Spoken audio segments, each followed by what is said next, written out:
Hello and welcome to Quick Bites, where we talk about firefighter nutrition in 10 minutes or less. My name is Megan Lautz, and I am a registered dietitian that specializes in first responders. And today we're talking about heart health in first responders. Now, we kind of have to start this presentation off with dehydration and hydration overall in general, because when we talk about that 45% or 45 to 48% of line of duty deaths being caused by sudden cardiac death, a big factor in that is dehydration. We can also consider general fitness and just general overall cardiovascular health in that firefighter.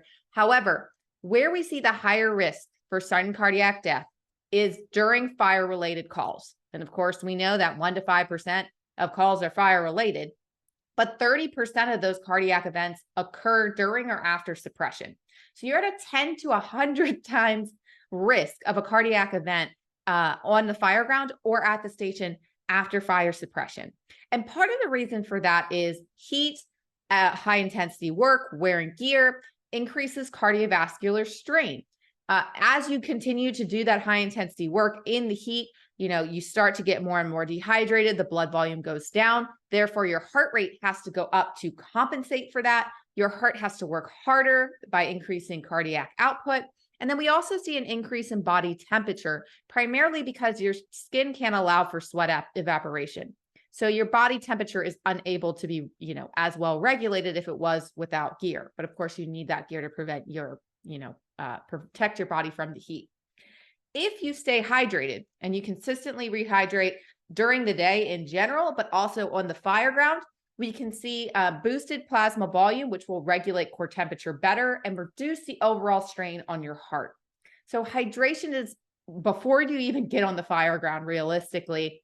And in general, we're looking for 92 to 125 ounces of fluid per day minimum for our first responders. Ideally, you're trying to get at least 40 to 50 ounces of this down by 1 o'clock p.m., right? And that's really easy for that to get missed when you've got engine checkouts, you've got your workout, and you got all these other things that you need to get done, especially on shift, or even when you're at home and you're taking care of your kids, right? It's easy to get distracted. I personally recommend having some form of emotional support water bottle. I like, a metal one with a straw. The straw to me makes a big difference because I just tend to drink more water when I have a straw. It helps. Especially because you can park it in front of your face if you ever have to do any desk work, right? Note, though, that all sources of fluid does count. So water, coffee, tea, juice, and even the water in food. So cucumbers, watermelon, cantaloupe, strawberries, most fruits and vegetables are relatively high in water and does count towards that number over the course of the day. Coffee, caffeine in general, is a mild diuretic. You will lose more water through your pee in that first hour after drinking a caffeinated beverage. However, you're also replacing what you're losing with the fluid in the beverage, right? So we don't see a change in total body hydration over the course of the day. However, keep in mind that doses over 300 milligrams, which is typically in energy drinks, can increase your risk for issues with dehydration and just overall potentially lead to a higher diuretic effect. All right, so in terms of diet, this is tricky. When we talk about heart health, if I tried to triage every little individual nutrient that was good for your heart, we'd be here a lot longer than 10 minutes. And really what I want you to kind of look into is what types of diets tend to be best for heart health. And firefighters who followed a Mediterranean diet in one of the recent studies from Dr. Kales, I believe, actually have better cardiovascular health than those who's followed that standard American diet or the Western diet, as it's called. What we also have found several years ago in 2015, there was a study that suggested firefighters were more likely or more interested in the Mediterranean diet relative to the keto diet. No one was interested in vegetarian diet, not a whole lot of interest, and the paleo diet. So firefighters not only see a great cardiovascular benefit with the Mediterranean diet, but they're also more likely to be interested in following it. And the Mediterranean diet is high in fruits and vegetables. You can see from the little wheel, it's a good third, almost a half, I don't know, I'm not very good at math, of the diet. We also see a lot of whole grains. We see a lot of meat and specifically poultry, not a whole lot of red meat, a lot more fish specifically. and then dairy as well. The other cool thing about the Mediterranean diet is it does include, fun calories. It includes dessert, it includes pastas and breads and all of those things that a lot of diets restrict. Things like keto or paleo, like they restrict all these things. And then, what typically happens is firefighters can follow that for a couple weeks, couple months maybe, but eventually they fall off because it's just not a sustainable diet in the long term.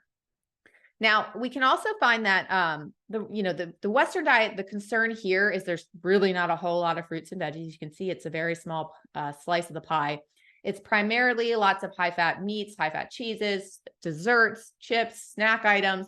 And a lot of times, these are the things that are sitting around on the counter at the fire station, in the EMS rooms at the hospital, or the things that you're picking up because you're just tired and cranky and need something to keep you awake during your shift. So if you were going to follow any particular type of diet, you could find in a quick Google search, how to follow a Mediterranean diet, or work with a dietitian specifically to help work your way up to a Mediterranean style diet. Now, part of what's so helpful with the Mediterranean diet is because it's so high in fiber. And fiber is found in, it's an indigestible form of carbohydrate found in fruits, veggies, and whole grains.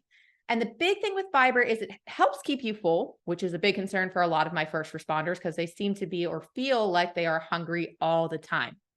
It also helps regulate blood cholesterol and blood glucose. So dietary fiber, when you eat enough of it, ideally 25 grams per day for women and 35 to 38 grams a day for men, we see that it binds to excess LDL cholesterol or bad cholesterol and excess blood glucose, and it helps eliminate it through the stool. So it helps to regulate your cholesterol. And this is the first thing that a dietitian will work with you on if your cholesterol or your blood glucose is high. We also see a reduction in cancer risk. I believe there was a study that suggested for every 10 grams of fiber that someone who didn't eat a whole lot of fiber was increased into their diet, they reduced their cancer risk by 10%. So this can make a big deal on your heart health and your overall cancer risk while keeping you more full. Now, of course, the knee-jerk reaction tends to be, why don't we just supplement, right? Why can't we just shotgun Metamucil at lineup and call it a day?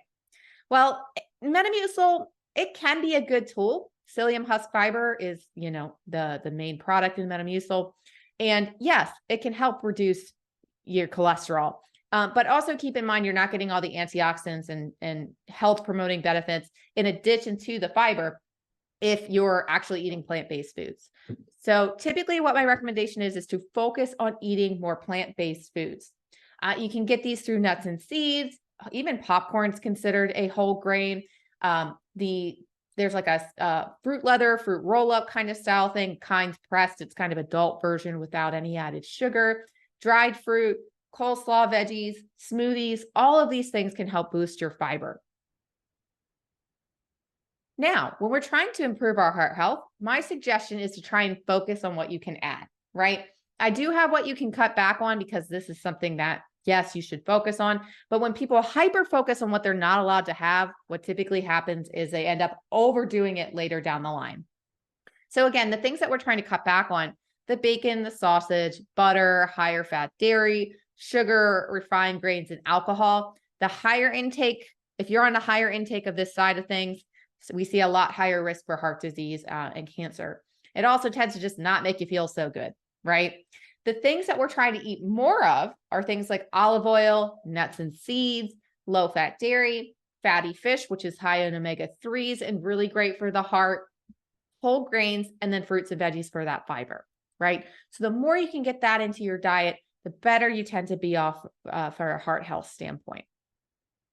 Now, if I had just a general rule of thumb when it came to having a healthy diet in general, right? I typically recommend my first responders try to hit a protein and a plant 2 to 3, if not 3 to 4 times a day, right? So a protein, it can be chicken, fish, seafood, nut, seed, soy. Lean steak or pork is perfectly fine. If you need to add some variety, I wouldn't do it all the time, but variety is good. And then a plant is a fruit or a vegetable. And of course, my plate will show you 10 other different options and, have your dairy and have your healthy fat and have your carb, right? Yes. Most first responders are not having a problem getting their carbs or their fats, right? Where the gaps are is protein and plants, right? So if you're trying to do a little bit better, start looking for ways to get a protein and a plant at most of your meals, right? And for the plant piece, it's usually a fruit or a vegetable, and it can be fresh, canned, or frozen, right? And this is just trying to target some of the gaps that we see in first responder nutrition. The protein is specifically important for keeping you full and maintaining your muscle or trying to gain muscle, if that's what you're going for. And then the plant, of course, is for all of the health pieces, right? It keeps you full. It helps prevent heart disease and cancer and all of those things. So try and get a protein and a plant at each meal when possible. Know that hydration is essential for firefighter heart health, and you need to be on top of this not only at home, but also on the fire ground. The Mediterranean diet is effective for improving firefighter heart health, and you guys tend to seem, it's an interesting enough diet to follow it because it doesn't cut out everything that you love. It just cuts back on it, unfortunately, right? And then you can aim for a protein and a plant at every meal. Again, my name is Megan. You can ask questions, Megan@RescueRD.com, or you can follow me on Facebook, Instagram, and TikTok, rescue.rd. Thank you.